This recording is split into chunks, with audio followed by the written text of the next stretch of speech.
Hello everyone and welcome to this week's episode of The Unstoppable Entrepreneur.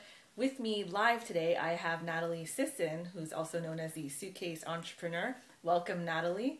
It's great to have you here on the show, and we'd love to talk to you about your adventures and all the wonderful things you're up to. Thank you. It's really good to be here. It feels a bit strange she's right next to me, and I also look shorter and I'm not. So I'm just gonna, there we go. Yeah, no, thanks so much for having me. So, as you know, we're live in Montreal. Her suitcase has actually brought her here, but you've all obviously been in many places and running your business from pretty much anywhere you go. You want to talk a bit about how you've been doing that? Yes, I'm going to talk to the camera. Yeah, for sure. So I've actually built my business around the fact that I travel and have no home and live out of my suitcase. It very much started off as a blog, just wanting to be really passionate about women in business, and then it's transpired into a business where I help people to build their online business from anywhere in the world. So the business is essentially made up of one-on-one coaching for people who are interested to know how I got to where I got, how I can help them do the same, digital products and programs that help you to build a business from anywhere, and also a mix of affiliate advertising as well for products and programs that I recommend.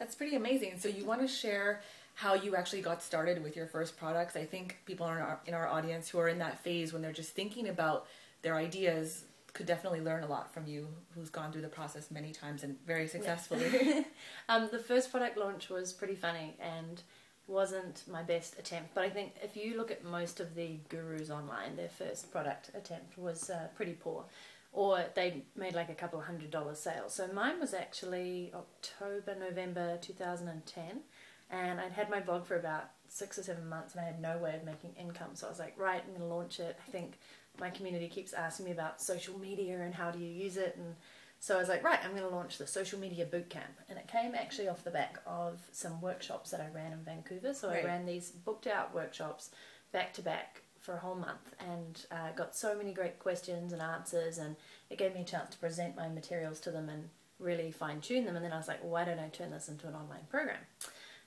Which I did, and it was called the Social Media Bootcamp, and I did a webinar. I remember I've never done a webinar in my life. It's a great way to get people on your list, but also to get them to come along live and hear from you, and then get to know who you are and kind of trust you and what you're doing. So 100 people signed up.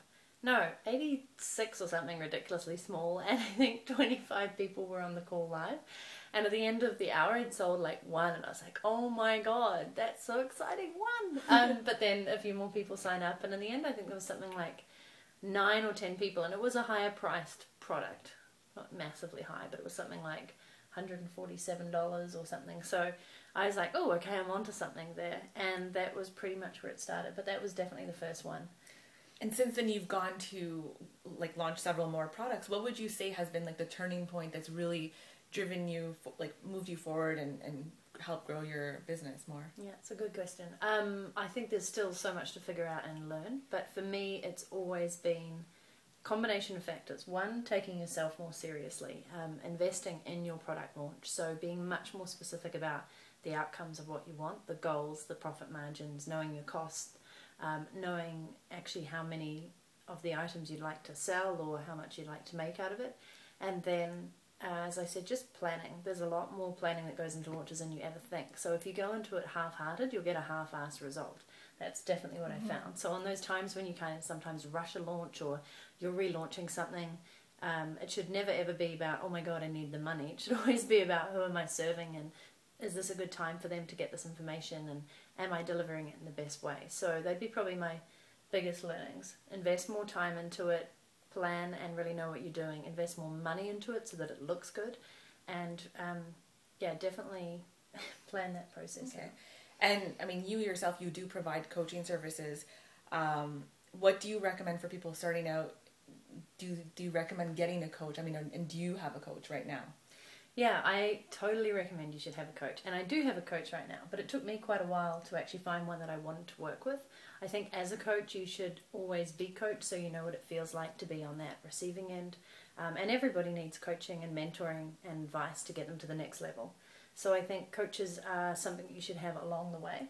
And they just really help you to question and focus what you're doing, give you that insight, ask the right questions that allow you to get the answers that you really want to think about when it comes to your business. Right, and it just goes to show, even when you are doing really well, it helps you move to the next level and keep yourself focused. Yeah, exactly. And how has social media played a role in your business and where you are today? Sandy knows. I built my entire business on social media, and I think without it I probably wouldn't have one, because a blog is still considered a social media tool and a major tool for allowing you to basically become more credible, have authority, and to be able to express your opinion, knowledge, and talents. So the blog was the start of it, and then in order to promote the blog, you can use, I love Twitter, it's one of my favorite. Twitter and Facebook are the biggest drivers of traffic to my site, but I also enjoy LinkedIn for the professional discussions. And I always say to people with social media, you just want to be where your customers are, so that you don't need to be everywhere, but you do need to target where your customers are, and then go there and have conversations with them, provide value, and you'll eventually entice them back to you because they'll learn more about what you're doing. Mm-hmm.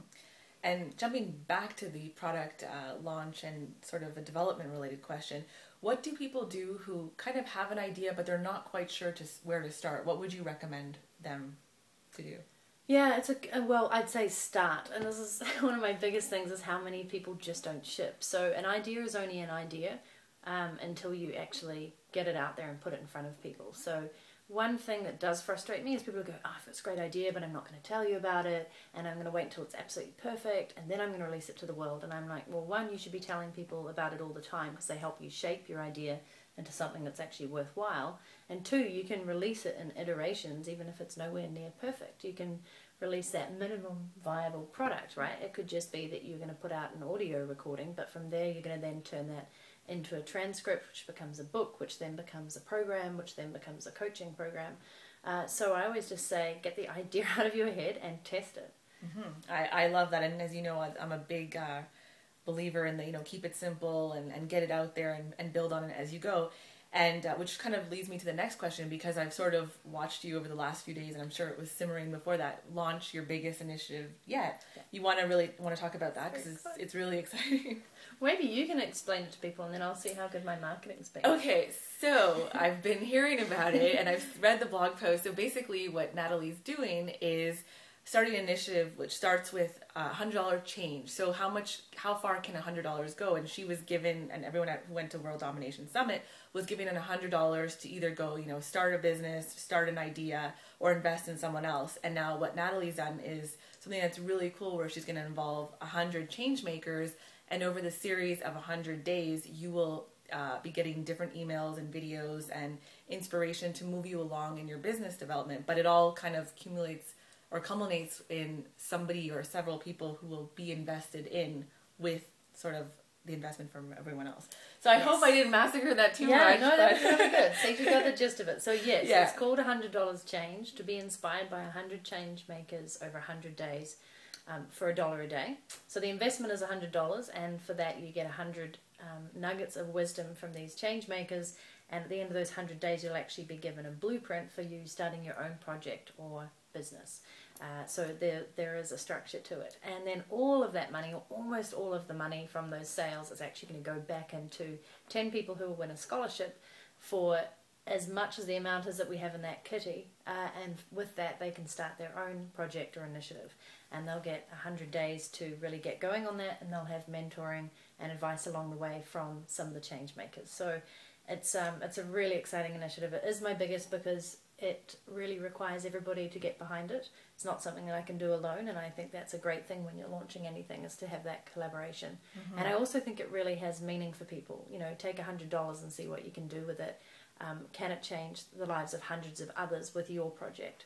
So I'm really, really excited. And so where can people find out more about this if they're already excited to jump on board and be part of it? It's a great question. Can we put this down here?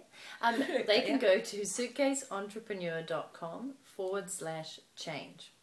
Awesome. Very simple. Well, it's really been exciting having you here, and of course, spending the last few days touring Montreal and just hanging out, because I'll just add that, Natalie's one of my mentors who I've been following online, and so we finally managed to meet in real life when her suitcase brought her here. So it's been a real pleasure, and I look forward to seeing where her journeys take her next. Thank you so much for having me, Sandy, and thank you for having me in your house as a guest as well. Awesome. Yeah. Thanks.